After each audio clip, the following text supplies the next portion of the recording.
Good afternoon, everyone. My name is Niklesh. I study in fourth class. My school name is Sukveda Upper Primary School.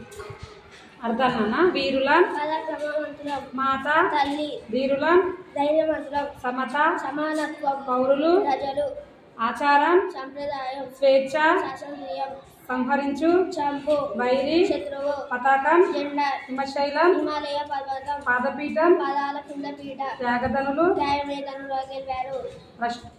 ప్రశ్న జవాబులనా మీ దేశం పేరు ఏమిటి? మీరంతా ఎవరు? మా దేశం పేరు భారతదేశం. ఈ మధ్య భారతదేశంలో పుట్టిన గొప్ప దేశం. దేశ భాషలు ఏవైనా మతాచారం ఏదైనా అంటే మీకేమర్థం అవుతుంది? దేశం ఏదైనా భాష ఏదైనా మతం ఏదైనా ఆచారం ఏదైనా మన మత భారతీయులమని అర్థం అవుతుంది. భరతమాత గల అలంకారాలు ఏవి? భరతమాత గంగా ఎన్నో గోదావరి కృష్ణ నదుల అలంకారాలు. ఎవరిని తరిమి కొట్టాలి? మన దేశ గౌరవం శాశ్వతి అని అప్పగించే శత్రువు తరిమి కొట్టాలి. వ్యతిరేక పదాలు ఆచారం అనాచారం శత్రువు మిత్రువు గౌరవం అగౌరవం గర్వి గర్వి స్వాతంత్ర్యం స్వాతంత్ర్యం పర్యాయ పదాలు భార్య పత్నీయతగి విషాదం బాధ దుఃఖం భర్త నాలుగు పతి ఏనుగు కరి గజం బాట దారి మార్గం భాగ్యం భాగ్యే స్త్రీ సిరి కులము కులము బ్రహ్మ బ్రహ్మ విషము అసము